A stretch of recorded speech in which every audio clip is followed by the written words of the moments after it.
Put your ear to my chest and listen. You'll hear a roaring echo like an empty nautilus shell. Chambers of my heart constricted up and over themselves with every breaking and attempt at regeneration. Layers, growth, what it feels like to love and to lose is my heart's current story.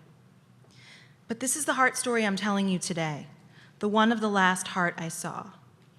It belonged to my mother, flickering in black and murky gray on an ultrasound screen. The overhead lights were off and the room was cold. I perched awkwardly on a stool in the corner in high heels, stockings, and a blue patterned dress. My teacher clothes. Teacher. Though in that moment I knew nothing.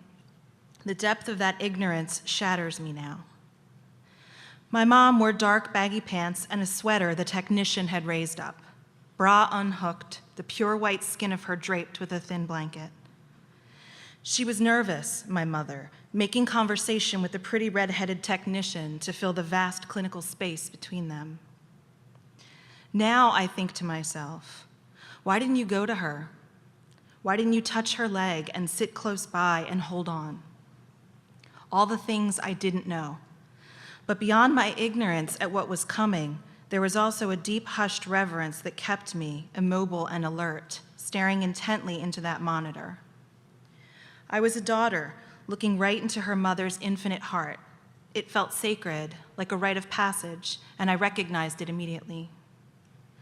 My mother's heart fluttered on the screen, white flashes of blood streaming through ventricles. This heart was the one I listened to in utero. Its rhythm is the one I know instinctively, the one that kept time while I dreamed and stretched and grew between her hip bones. I was the baby doctors told her not to conceive, the one born after 2 stillborn brothers. I came to life trailing the ghosts who tried to pass through before me, but I lived. These dead babies broke my mother's heart. So did losing her parents and other family upheavals. So did life with an alcoholic spouse. Then the agony of my 19-year-old brother dying. My father becoming increasingly erratic and violent, the infidelity and divorce that followed, the years of financial struggle, all of it breaking and breaking her. But her heart kept beating. I know, I saw it for myself. I studied it closely that day, but none of the cracks or scars were visible on the screen.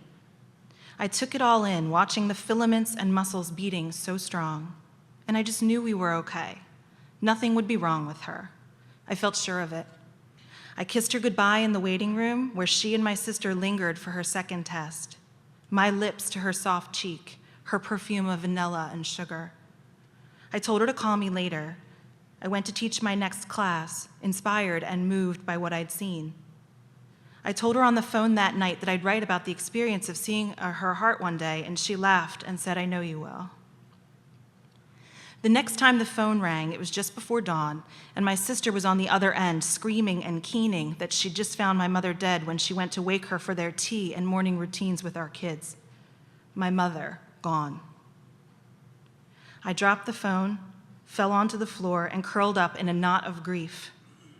My sister was still screaming through the phone nearby, and it echoed through me like my mother's pulse a day earlier. I couldn't move. I knew my life was over. Whatever existence would come once I got up and untangled myself would no longer be mine to claim, but a stranger's. I wrote about the experience of seeing my mother's heart for the eulogy I gave for her a few days later. It was not the piece I wanted to write. It was not the story I wanted to tell for an active, lively woman in her 60s who loved me more than anyone else ever could. She knew I'd write it, just like she knew the heart is far less fragile than it seems. So this story here, my current heart story of losing, of being misplaced, of being defeated, is a temporary one. When I feel my pulse stirring, I think of my mother and the pure love she gave to me. Her stories flow through my veins, and by carrying her darkness as well as her light, I have learned what survival looks like. I saw my mother's heart and how flawless it was, even for its failing and its fracture, and I know my own will keep beating in spite of bad breaks.